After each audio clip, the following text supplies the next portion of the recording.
Be confident, be bold, be authentic, but don't forget to take action.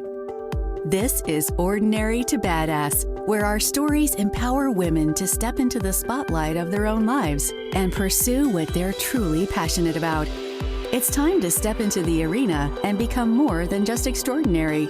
It's time to become a badass with your host, Marie Sonneman.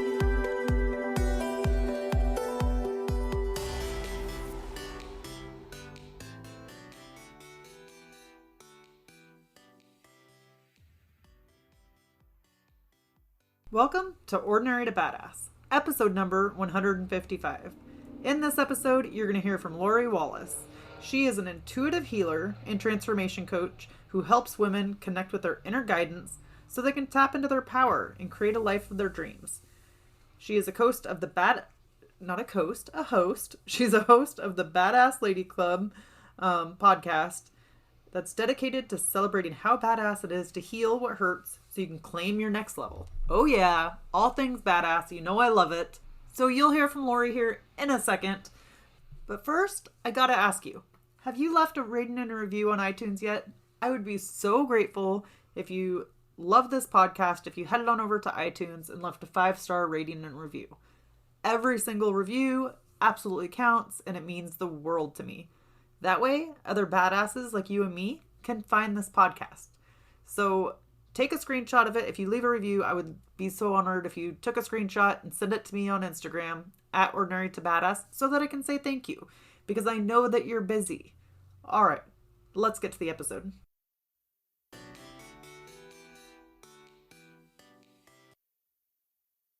Welcome to Ordinary to Badass. Whether you're ordinary or badass, I'm so glad you're here. Today's guest is Lawrie Wallace. Lawrie, thank you so much for being here. Excited to have you on the show. I'm so excited to be here. Thank you so much for inviting me. It's so much fun already. Yeah, it's an honor. So before we go any further, I've got to ask you, do you consider yourself ordinary or badass? Oh my gosh. Well, I am the co-founder of the Badass Lady Club. So I would have to say, I consider myself a total badass. I love it. Have you always felt that way? No, definitely not. I know that a big part of the reason that I started this pursuit to create the Badass Ladies Club was because I did not feel badass and I needed to step into my badassery, really embrace it. And yeah, my best friend and I were like, maybe we start a club, maybe we have a podcast, maybe we focus on what it means to be badass in our estimation. And so, yeah, now it's working. Clearly, it was a good call. So how did you get the courage to do that? Because I know it can be pretty intimidating or a big step if you don't know all the steps along the way. So how did you get the courage? You know what? We talked about it for a long, long time. So so long that it used to be a blog that we wanted to do. And then when podcasting kind of hit the scene and gained some momentum, we're both just really chatty and good at talking with each other about big things. And several times I would be like, we are hysterical. We should have a podcast, And so that was the conversation. But honestly, the thing that really kicked it off was we both work in the salon industry. So for 21 years, I was a makeup artist and helped grow hairdressers' careers behind the chair, and was a corporate educator. And in all of those respects, I just knew that I was meant for something else. I knew that I was meant for my job is so cool, but I was I'm meant for more. There's more in this engine, And when COVID came and it shut down our salon for 10 weeks, it really was that smack in the face you needed where I was like, okay, so we have all of this time. The world's burning down around us, nobody knows what's going on. I'm not sure that I'll ever be able to do makeup again, the idea of being in people's faces and we didn't know anything about the virus. And so it really lit this fire under both of us that it was time to make this podcast thing a reality. So yeah, just having that space and time with yourself where you're I've always wanted to do something. I've always told myself it's what I need to do, but I'm not taking the steps. Why am I not taking the steps? And yeah, it was all fear and just what if we do this and it's stupid. Like, what if we do this and everybody's like, oh my gosh, what are they even doing? Like the judgment and the having to do it messy, and we're going to make mistakes and we don't know what we're doing, like, how's that going to work? And just one day, the fear of not doing it at all and regretting it was bigger than the fear of just figuring it out one step at a time. So yeah, that's what happened. Are you still working at the hair salon? I am not, actually.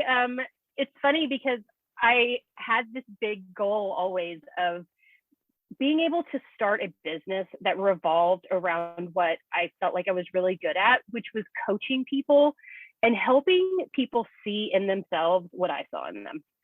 And that worked so well with my career in makeup, because I was like painting people's faces and bringing up their confidence level and like helping them fall in love, with this part of themselves again. But it was so much more of that. Like, there was an energetic thing that happened when I got to work on people. And you'll hear, my business partner, Jessica, say the same thing about doing hair, So yeah, I wanted to make a shift. And that's scary because when you have a successful career, like I did really well in the salon industry. Right. I traveled all over the world. I got to go to Fashion Week. I got to lead shows. I got to work with huge teams of people and help grow businesses. But I knew it's not what I was supposed to do. Like the things that made me so great at that were the things that were going to make me great at really focusing on what is it that we got to heal inside to be able to deserve or feel like we're worthy of stepping into these big ideas on the outside. And yeah, like I just had to shift from that place where I didn't need a lot of outside validation from other people. I needed to be okay with disappointing people that like I respected and I looked up to, knowing that like sometimes people put you in a box because what you're doing is serving them.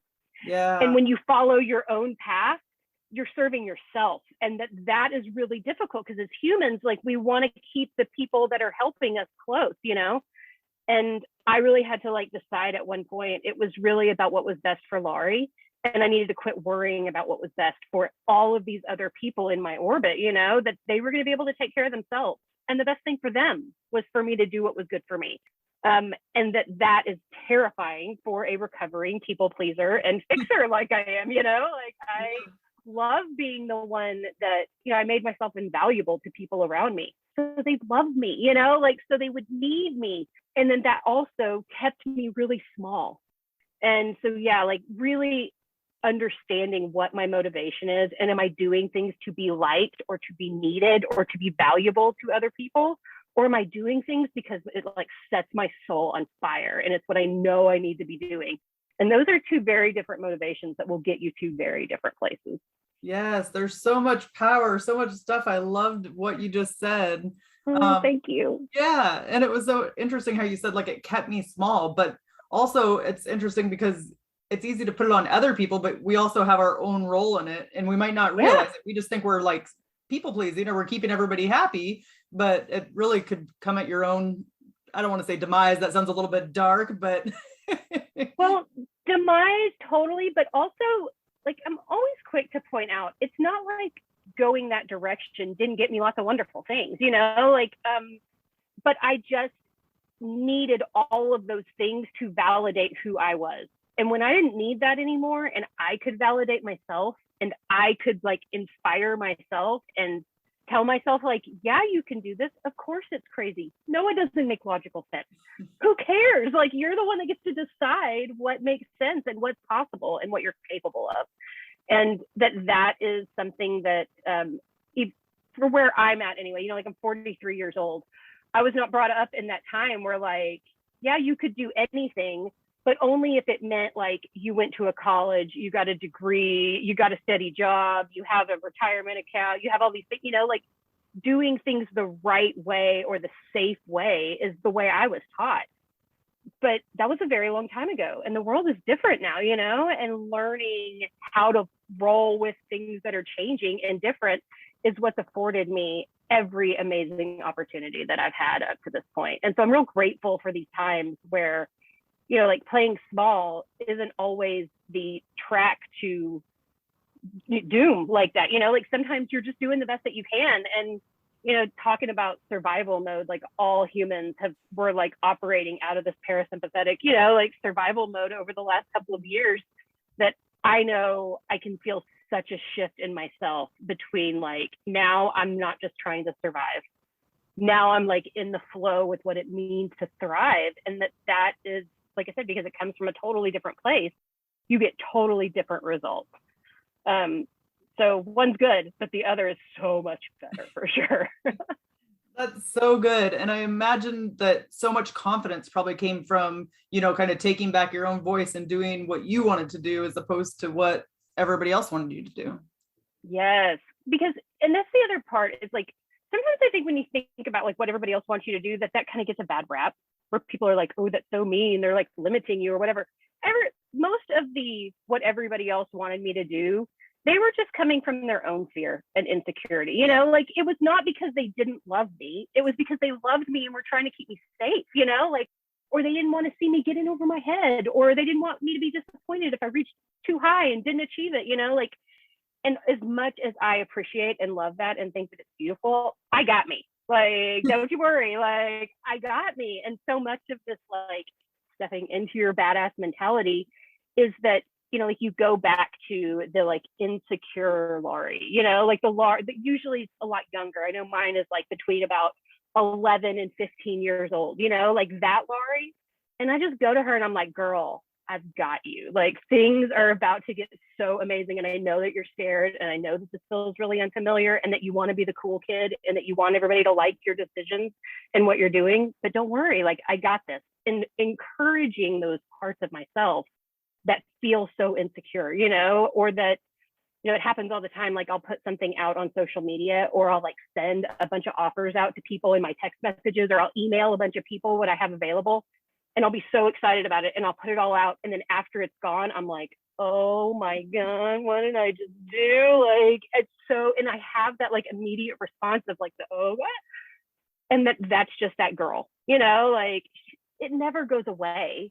You just get better at loving that part of yourself and being really, really gentle with that part of yourself and coaching yourself out of it until you make a new story, and then after a while, as soon as you figure that story out, there will be some other weird insecurity that comes up that you have to deal with, like it'll never stop. You just get stronger and better at it. It's like a game of whack-a-mole, Absolutely. That's exactly what it's like. I love that game.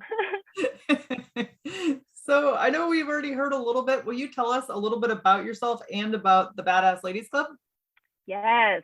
So the Badass Ladies Club is a podcast. We're available on Apple and Spotify and all the places you get your podcasts. The podcast is really centered around healing and how badass it is to heal. Because, like when I grew up and you heard about like people healing or doing the inner work and that kind of stuff, it just seemed really weak and, like not like fun or inspiring or awesome. Like it just seemed like really intense and like weak. And so the more that we started to work on our own healing journeys, we were like, this shit is not for sissies. Okay. Like this is for hardcore people that are like badass, doing the work.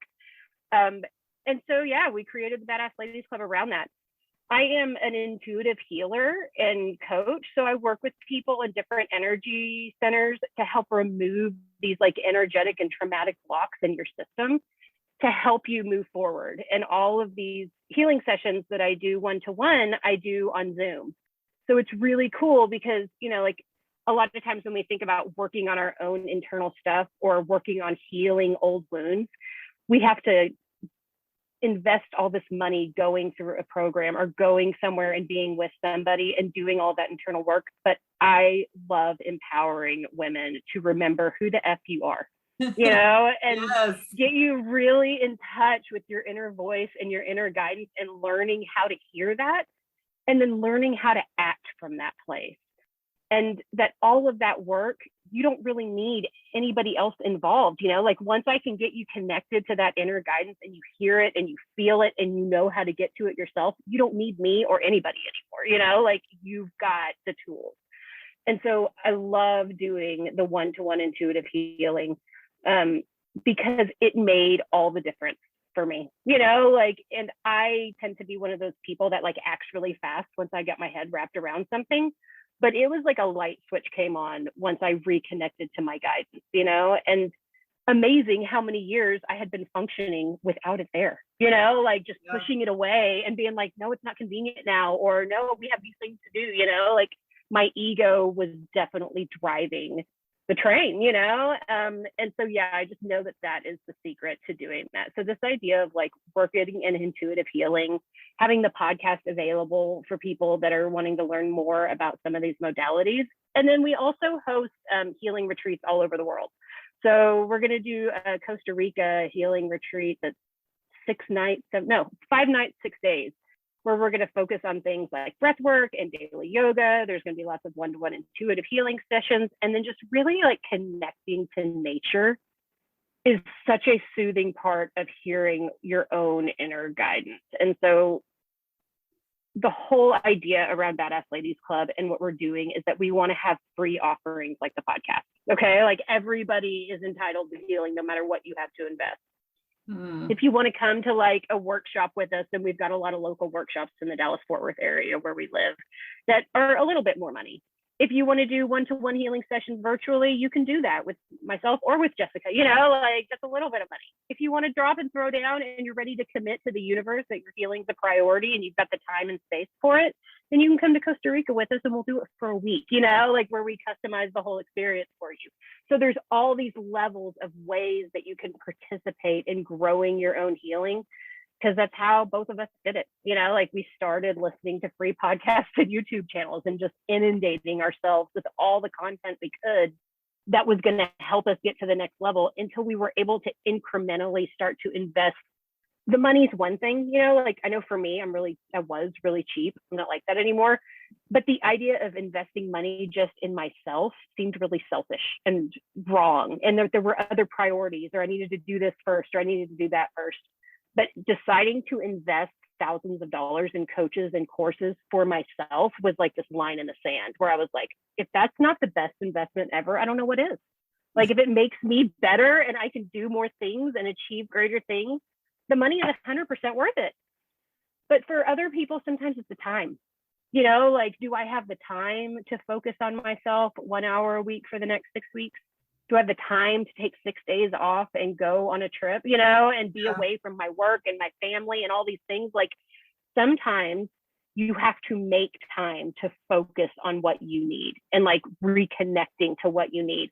And then all that other stuff moves around your decision. You know, like you're the one in the driver's seat. You're the one that gets to decide if you have the money or the time.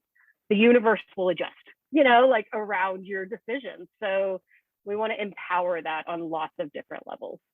And it's kind of like the old saying, like if you don't make time or you don't make a decision, then somebody else or the universe will make it for you, you know. Yes. So be intentional about what you want or what your priorities are. Yeah, 100%. It also, the power of like looking forward to something is really fantastic. And that is, I know like when I'm talking about my favorite content offerings, like I know when all my favorite podcasts come out. And so I'm like, oh, it's almost that time of week, you know, like I kind of have my routine worked around it. Or when we're talking about like workshops, this Sunday, we're doing an art immersion healing where it's like 50% meditation, 50% painting and art therapy, where, you know, a lot of times when you're having big feelings and emotions, you like eat your feelings or you drink feelings or you sleep your feelings, you know, we're going to like paint our feelings on Sunday. And that's what the whole workshop is about. So like, that is so fun. I still look forward to doing that, you know, like that's totally not work. And then, yeah, like obviously the bigger retreats and going to the beach to Costa Rica and showing people how to do low tide meditations and doing sunrise yoga and when afternoon naps in the rain, like there's all of these things that I'm like, oh my gosh, does this really work? Because this is what I get to do with people. And it's changing all our lives. Like it's so, so fun. Yes. And then it's like, it sounds like just one thing leads to another thing and then just kind of opens up your creativity and it just leads to things that you didn't even realize were possible. All the time. But I'll also say like, there's also some things that we've tried that were not it, you know, or some things that we tried and I was like, okay, that was cool, but that's the not right now, you know, because, you know, in respect to having a day job and then going like into being an entrepreneur and having all of these ideas and all of these things that we want to do, that it really lends itself to, you cannot be scared to try these new things and then decide, if all I got out of it was that I know I don't want to do it again, that's something, you know, like that guidance, that's pointing me in a different direction. And that if you're too, like, I know in the past I was always too scared to like put the energy and effort behind things. And then if I decided I didn't like it or it didn't work out, it was a failure, you know, and and it was like confirmation that I shouldn't be doing this, and I'll just go get a job again, you know, like, and that is, I look at that so differently now, where I'm like, okay, thank you, universe, for showing me like this is not my path, or that this is just not what I'm excited about right now. If it doesn't feel amazing in my body and I don't have all this exciting energy behind doing it, that is just my cue that that's the wrong direction to go. And you know, some people have this idea that like work has to be hard. You have to work hard for money. You have to do things you don't want to do. And I do not believe that anymore. Like if I'm not freight train style, like 110% into it, it's just not the way, you know? And that is serving me really well right now. Yes. So can we dig into that a little bit, like how you would fail or think that you were a failure, and then how you switch that now? Totally. Like, I mean, hardships are so interesting because I know that for me, when I first jumped out of the day job, I had this idea of like, okay, so this is how much money I used to make. And I was on a schedule, you know, like I got paid every 2 weeks and I made X number of dollars, and I would, on this paycheck, I would pay the mortgage, and on this paycheck, I'd pay off the credit card bill, and on this paycheck, I'd do that, you know, and like I had everything down to a science. Well, when I stopped working and the steady paychecks went away, well, everything kind of shifts in your financial world. And I know like the first couple of months that I did that, I didn't make money the same way I was used to. So I'd get to the first missed paycheck and I wouldn't have made that much money. Mm-hmm. And I'd be like, oh my God, okay, so I can't pay off the credit card bill when I'm used to paying off the credit card bill. And that felt like such a failure, you know, like, and I had all of this like really big energy behind the idea that I was at least going to cover this amount of money by then. And that failure was this redirection to, you don't make money every 2 weeks anymore, Lawrie. Now you make money every day.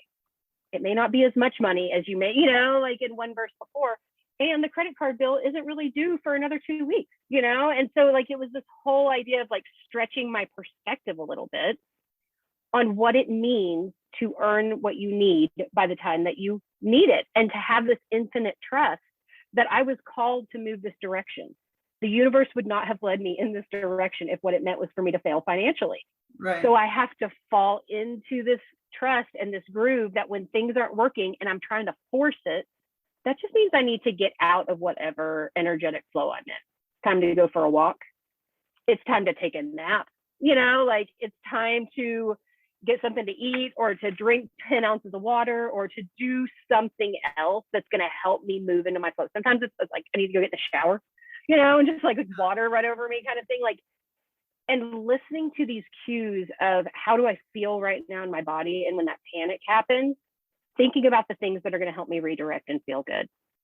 And that those hardships came at times where I was in that, you know, we talked about being in like in this fight or flight mode, in this defense mode, of this, oh my God, I'm panicking mode. And that anytime I hit a hardship, or, you know what, another really good example, I had a workshop a couple of weeks ago I didn't sell one ticket for. So excited to do it, you know, like put it out to everybody. Lots of people were like, yeah, it sounds great. You know, nobody bought a ticket. And I cried. Okay. Like I laid on the couch for a minute and cried about it when it came time for it, and didn't do it. And then it felt like such a failure. And I needed a freaking day off. You know, like I needed the time more than I needed the booked workshop. And my workshop the next week sold out. And it was fine. You know, like it wasn't. So like I am really quick to have this, I'm a Cancer, you know, like I'm emotional. I got to get the emotions out, you know, like I got to feel the dark night of the soul. But anytime like I hit the huge plummet on a hardship, inevitably the spike is coming on the other end of it, you know, like it's always the darkest before the light. Like it's so annoying how true some of these cliches are, because I just have to tread water through the game. And again, like going back to that 11 to 15-year-old Lawrie and telling her like, it's okay that nobody came to your birthday party. You know, like it's cool that you didn't get chosen to be in the cool club, because now You can feel those feelings. You can rescue yourself.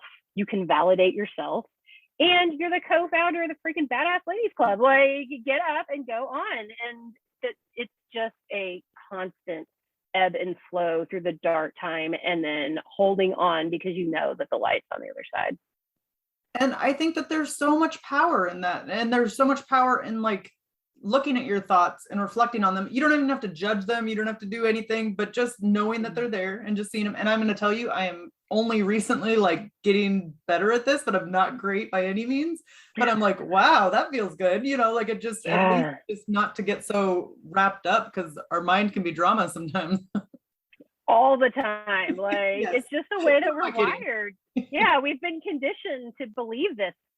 And I'm quick to remind myself, like, it took me decades to get into those mindsets. So it's okay that I have moments. Everybody has moments. It's just about what you do with your energy the majority of the time. And, you know, like, there's so many scientific studies to back up the neuroplasticity of your brain and how you actually rewire your brain to move into these higher states of being able to draw goodness to you. And it all starts with your thoughts, you know, like, and that you can choose those thoughts, but you got to be aware of them in the first place. So every thought is two thoughts. If you hit that dark time, you know, and you're feeling that real shame and that real upset about something, what do you want to feel? You know, like, just, you got to let go of what's happening now and really focus on how would I like to feel instead. And falling into that, like, your brain knows no different between you daydreaming about a fancy weekend, you know, at a 5-star hotel, eating at, you know, fantastic restaurants and getting massages, and you just sitting on your couch imagining that. Like, your brain doesn't know the difference. And so take a virtual vacation for a minute, check out from all of this stuff and imagine what it is that you're stepping into, and your vibration gets lighter and you start to feel better.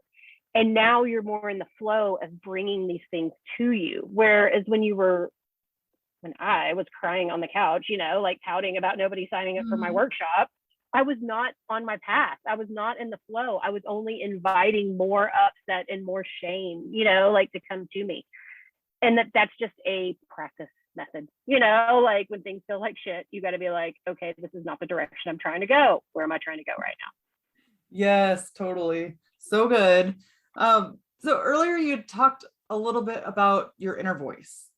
Yeah. What can you share? What is the importance of the inner voice and listening to it? And then what is one thing that we can do to tap into that a little bit? Yeah. So inner voice has a lot of different names. Some people call it your intuition. Some people call it like the little voice inside of you, you know, like, some people call it a Holy Spirit. So, you know, like, it's whatever it is that connects to you the most. My inner voice, a lot of times I get is what I call like a direct knowing. So I don't know why I want to do this. I just know I want to do it. Or I don't know why the other day I was going to go in and buy dog food. But for some reason, I was like, don't go in and buy dog food. You know, like, I didn't question why my inner voice didn't want me to go buy dog food. I don't know why it didn't want me to go in there. It doesn't matter. I got dog food the next day, you know, like, you just have to, these little instincts that happen. And so learning to trust yourself, I think, is the biggest part of listening to your inner voice and your inner guidance. That voice was put there to guide you to your divine assignment. It's the same voice that's giving you the things you want in your world, your dreams. You know, like, if you had your dream life and your dream scenario, your inner voice is what put that there. And every time it speaks to you and tells you where to go, you have a choice to listen or not. So a lot of times where my inner voice was guiding me towards this idea that I was an entrepreneur and that I could create my own business systems, content, offerings, really quickly, my logical voice was like, you don't have enough experience to do that. You don't have enough money to do that. You need to rely on other people to direct you and guide you in what you do, because they know better than you do. They have more experience, they have more money, they have more things, you know? And so I didn't listen to the voice for a really long time because I didn't feel worthy of what it was telling me, until I started to shift up out of that.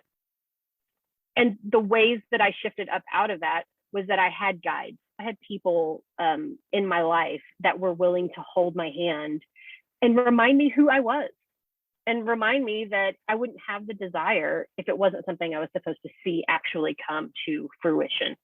And then help start shifting my beliefs, my stories, my ideas into this new life that I was creating, until I had enough confidence that I started to see the results of listening to that inner voice. And then I started to trust it more, even when it's telling me to do crazy things like quit my job, even when it's telling me to do crazy things like step out of this really safe safety net where I have, where everything's really certain and I know exactly what to expect, and to like swan dive into the unknown, having no idea what to expect, and like riding 100% on faith that this is the right direction to go.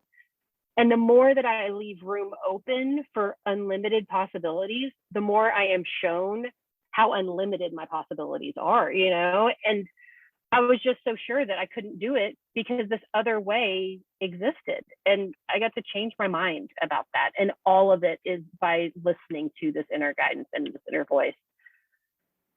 And I wish I could tell you that it was easier, but it just means you have to get really quiet. It's not easy, you know, like sitting with yourself and confronting the things that are keeping you from really trusting yourself is super scary and hard. And, you know, my husband talks a lot. He's like, is it weird that like you're emotional and you cry a lot sometimes, but you're also like the happiest you've ever been? And I'm like, yes, that is weird, isn't it? Like, I just feel things on a really intense level now, and I don't run away from my feelings. Like I don't, and I tell people a lot, like I'm all about having like a Friday at 5 p.m. cocktail, but I don't rely on alcohol for validation or as a crutch anymore, because now when something like hits me in a delicate place and I'm like, ow, that hurts, like I want to dig into that and explore it a little bit more. I've also like super been a victim of eating emotionally, you know, or having like out of control emotional eating when things are bad or when things are good, you know, like the way that I celebrate was the same way that I would like be sad. And then I don't rely on food like that anymore, because when I have the feeling that hits the trigger, like I want to know more about that. And sometimes that means I'm sad and I cry about it, you know, but then on the other side of it, I'm like, wow, way to go, Lawrie. That hurt. You felt it. It didn't freaking kill you. And now you can let it go and move on to the next thing, you know, like you can forgive whatever it is, whatever who is, whatever I did, you know, like I can let all of that stuff go. And now we can move on to the next thing and peel back the onion to the next layer, because there's always going to be a next layer. That is, and I'm happier, yeah, than I've ever been, even though I'm weepy a little bit here and there. But I think that is what's badass, is feeling the feelings, doing the work, because it's easy to just push it aside and be like, nope, I'm tough. I'm a hard ass, or I'm a badass, the old version of badass, you know? But it's actually work to like sit with it and feel it. And I think it makes you stronger on the other side. It definitely makes you stronger. It also, I know one thing that, and it's still sometimes the hardest thing for me, is like the more in touch I get with that, the more I realize how much I have like been uncool to other people when they were doing it, you know, like, and it makes you really aware, where I was like, oh my gosh, when so-and-so was doing what they needed to do to take care of themselves, like I was a real jerk about that because I wasn't taking care of myself, because I saw them doing something, you know, that like served their purpose and not mine. And I took that personally, you know, and it just shines this light on all of these things. And that then when I get to that place, do I beat up on myself about it? Can I show myself compassion that I was like, you just weren't there yet? And can you reach out to these people, you know, that maybe things didn't go so great with at one point in time, and have a conversation, have the forgiveness, you know, like have the letting go and learn more about yourself. So then when I'm faced with those challenges in the future, I recognize that in me. If somebody's tripping my trigger, that has everything to do with me and nothing to do with them, you know, and really like being in this evolution of turning it back on yourself is freeing in a really interesting way, but it is painful sometimes, you know, like it helps bring up all of your insecurities. It's also how we grow and how we transcend, you know, like into these spaces where we can draw anything we really need to us, and we can make these things happen that we're reaching for. Yeah. And I know that it can feel freeing once you do it, But I think for somebody who hasn't done it and might feel a little scary or intimidating or heavy, what is like the first thing they can do? Or if somebody just wants to start dipping their toe and learning about that kind of stuff, what can they do? I mean, the biggest thing that has made a huge difference for me, and I feel like people say this all the time, but I want it to be really broad and roomy, is this idea of getting into a meditation or a meditation practice. And a lot of times when I say meditation, like people immediately tune out and they're like, oh my gosh, it's so painful, it's so hard. You know, like I can't sit still and be quiet. I'm making grocery lists and, you know, my dogs are crazy or whatever the case is. And I love the idea of meditation looking different for everybody. Like everyone has a flow state that they go into.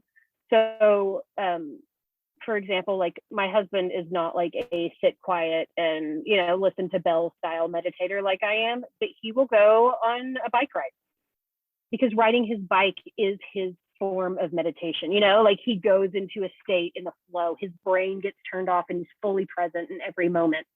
And a lot of times for me, like I love sitting outside under trees. I don't have to focus on being quiet. I don't have to worry about, you know, like my hamster brain going crazy or anything. Like I can sit down on the ground and put my back up against a trunk of a tree and like everything melts away after that.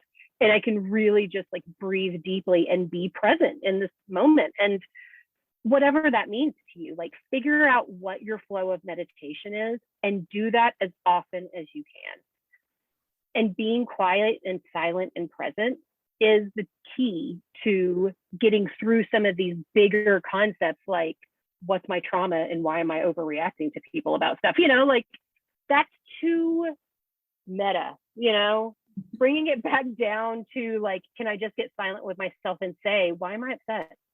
Like, why am I upset? What upset me about this situation? And these answers will come through this inner guidance and then this inner voice that you have once you get to a place where you feel really grounded. I'm a big fan of like skin on the earth.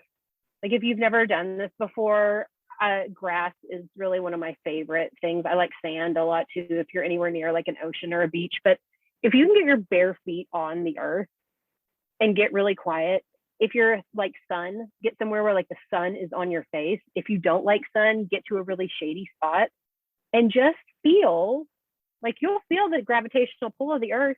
The gravity's holding you down, you know, like you're part of this whole big, beautiful thing. When you get connected with your feet on the ground like that, all the answers are inside of you. And that's the best practice I have. It can take 3 minutes. You can do it for 3 hours, you know, like it's all about what you have available. But getting barefoot outside on the earth and getting really quiet is probably one of the biggest like life-saving tactics that I started with. And I don't know if you experienced this, but when I first got into meditating, it's like I would go to just sit outside and be outside. And then I would get like, oh, I got to do this. I got to do this. I got to do this. And then, so it's like I had to force myself, sit down for 5 minutes or 10 minutes just to, you know, to get in the habit of doing it. But it's easy to, in the beginning, like I love doing it now, but in the beginning, I think of like all the different things that I would have to do. Yes. Well, and I've like also, a lot of the people that I work with are really busy. And like, by really busy, I mean, like one of my clients is a mom who works 4 days a week and has 4 children. Like she's busy. She doesn't have the flexibility that I have to be like, oh, I'm gonna have this routine every morning for what, you know, like it's just not feasible. And she meditates like when she pees. She's like, everybody's got to go to the bathroom, you know, like all I've got is like 90 seconds 4 times a day. That's when I'll do it, you know? And I think, wow, like that's insane commitment to be like, I only have another 10 or 15 seconds, but I'm just going to drop in and connect right now for those 10 or 15 seconds. You know, some people do it in their cars. Like when they get home at night and they know they're about to walk in after work and like all the things that happen when you walk in the door after work happen and you just don't do it. And then you're so exhausted, you pass out. Like, but leaning back in your car and setting your timer for 5 minutes and just connecting for that moment is okay, you know? And I don't know, like I also feel really open and free around times of day. Like usually people are like, you should meditate first thing in the morning. And I'm like, I don't always feel like it first thing in the morning. Like I want coffee. So sometimes I don't meditate for 2 hours after I wake up. And it's part of like my okay, so I'm going to get in the shower, but before I get in the shower, I'm going to meditate for 5 minutes. And meditation might not look like sitting still in the dark. It may look like checking out the bark on the tree, or, you know, watching a flower try to bloom, or there's just so many things that you can do that are going to reconnect you that only take minutes. It does not have to take long. It doesn't have to be organized. It definitely does not have to look like other people do it. If you put out an intention that you're trying to find your way to meditation so you can hear your inner voice, you'll be guided. And you'll be guided to something that you didn't even think about was a meditative state. And you'll realize, oh my God, this is my thing. And do more of that. You know, like, you're going to find your own unique way, especially if you're asking for guidance. Yeah. And that's so interesting because I completely forgot until you mentioned it. Like, years ago, I used to, like, it wasn't technically meditation, but like on my way to work, I would look at all of the things and try to notice the things I hadn't noticed before. Like, oh, look at the mountain, look at the flag, look at this, like, that's so beautiful, that's so cool, you know, and still I felt like connecting to something. I love that you brought this up, because like cloud meditations are some of my favorite things, where if I'm a passenger in a car on a long road trip, like, I'll just appreciate how amazing the clouds are and the color of the sky, or appreciating how green everything is after it rains.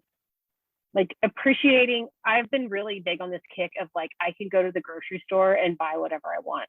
Like, how freaking amazing is that? You know, like, that is something that the vast majority of the people around the world either don't have access for, or have to, like, can't afford to just like walk in and buy what they want. And I can do that. And that is amazing, you know, like, yeah. And gratitude practices are kind of like meditation, where like sometimes when you talk about it, people's eyes glass over and they're like, whatever, be grateful, you know. It's not like, yeah, when you're grateful, you see things that you have and it makes you grateful for having them. And that's one part of it, but that's honestly not the reason to do it. The reason to do it is because it puts you in the frequency of being able to receive more. So when you're excited about the things that you already have, it's raising your vibration. And now there's all these possibilities you couldn't even see before. These insane ideas for ways that you can make it happen come to you.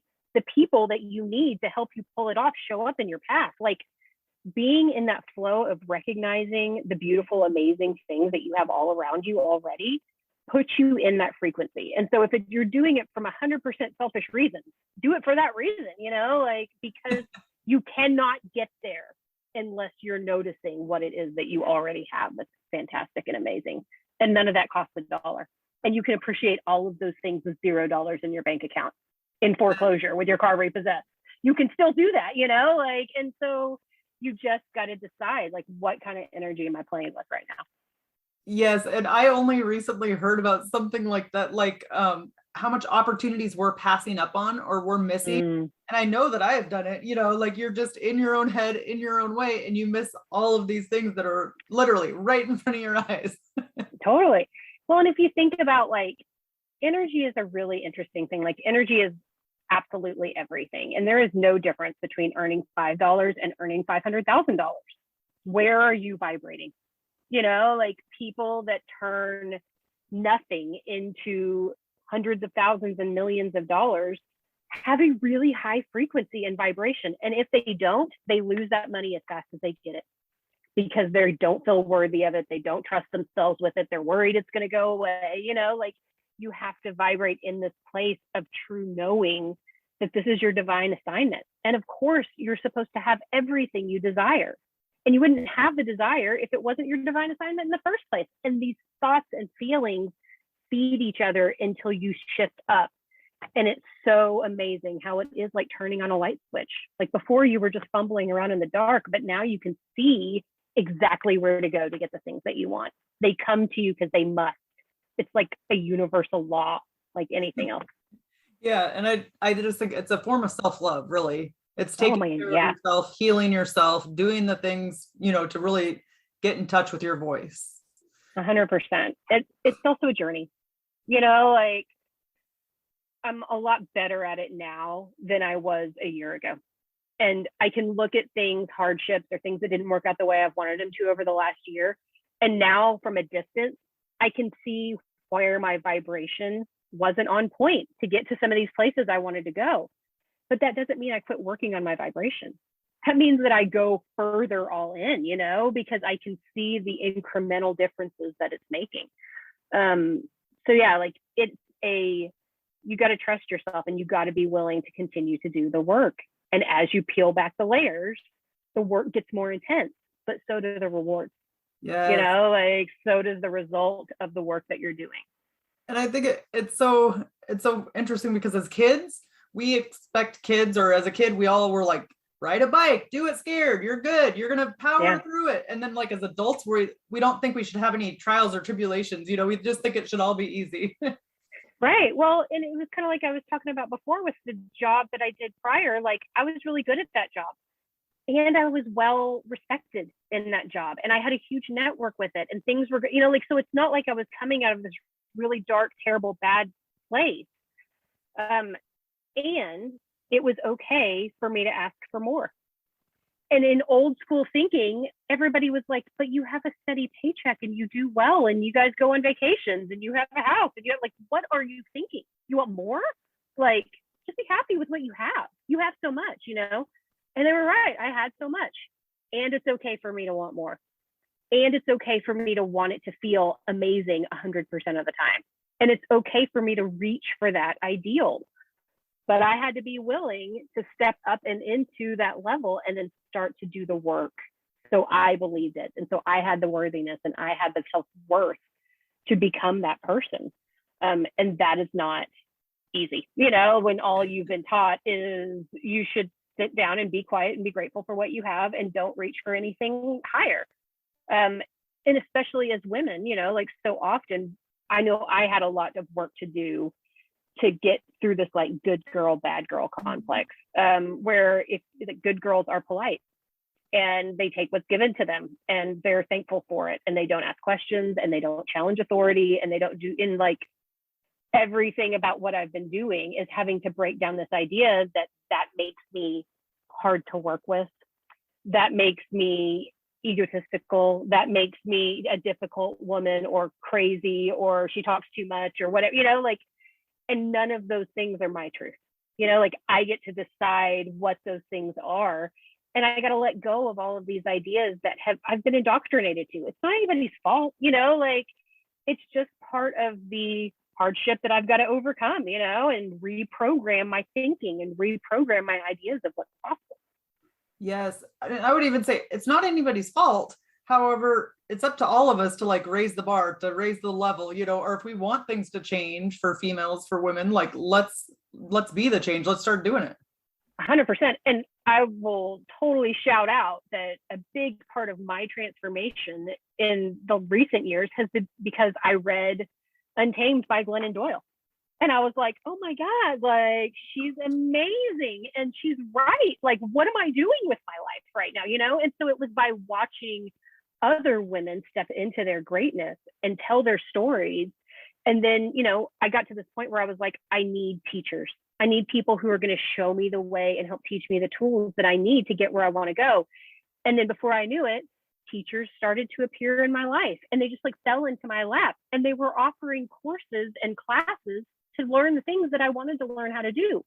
And they were in my city, like it was right, it was convenient. I became friends with these people. We started working together, like just so many synchronicities when I put it out there. So I would not have had the courage to step out of this space where I was if I wasn't watching other women do the same thing and them cheering me on and encouraging me that I could do it and that I was meant for more, and that it was okay to go through this process, to the point where I got so inspired and I was seeing such magnificent results in my own life for it that I was like, okay, so yeah, this is what I want to do now, is help other women step into that space. So we all raise the tide for each other, and by doing the work ourselves, we inspire other people to want to do their own work. And that is really the true nature of the calling and what it's all about. All that other stuff, the success and the money and all of that, fall into place when you're really in touch with why you're doing it. And I'm in touch with doing it because I want to do for other people what was done for me that's made me so happy. Yes, so good. And like Lawrie said, surround yourself with other badass women, badass people that can help you raise up, or they can see in you what you can't see for yourself. So good. Lawrie, let's end with a tip to encourage women who are in the arena fighting for the life that they want. All right. So my first tip for ladies that are in the arena that are really trying to do the work right now is to set a really clear intention. And intentions we hear a lot about, but like an intention is also like a prayer or a goal. Okay. Like think about it like, what are you commanding the universe to do with you? You are a powerful co-creator. What is your intention? Write it down, create mantras about it, write it on Post-it notes and stick it in your car, like have a really clear, strong intention and be specific about what it is that you want. And then focus exclusively on that. And that's my tip, like I know the mantra that really gerald is money never runs out. And I do have it written on Post-it notes all over the place. They're in my car, they're on my bathroom mirror, they're on my laptop right now, like money never runs out, like that it is a renewable resource. I didn't believe that when I created that mantra, but I see it so much. And I tell myself that so many times when I feel nervous or when things aren't going my way, that I've reprogrammed my brain to the point where I do believe that. And guess what? It is totally freaking true right now, like I'm living the results. So set your intention, get really clear, and then put it everywhere in your visual field until you start to remember it. So good. I love that. Lawrie, how can we connect with you? You can connect with me at the Badass Ladies Club. Like I said, we're on Apple or Spotify or anywhere that you get your podcast. I am at Lawrie in the Sky with Guidance on Instagram. My name is spelled Lawrie, so it's a little bit different than other Lawries that you might see. So yeah, hit us up at the Badass Ladies Club. We're on all the socials on Facebook, Instagram, TikTok, YouTube, like you name it. Come on a retreat, listen to a podcast. Let's do a one-to-one healing session. Like I want to meet everybody. Love it. Thank you so much. I've enjoyed hearing your story. You're a total badass. Oh, thanks. I feel so good. Thanks for having me. And with that, we'll end our show. To all the badass women out there staying in the arena, wherever you are, whatever you're doing, own it and get after it.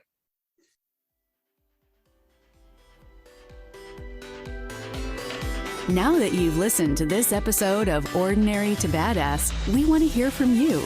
Go to our website, ordinarytobadass.com/podcast, and submit your own experience on how you took your life from ordinary to badass and get the chance to be on a future Spotlight episode of the show.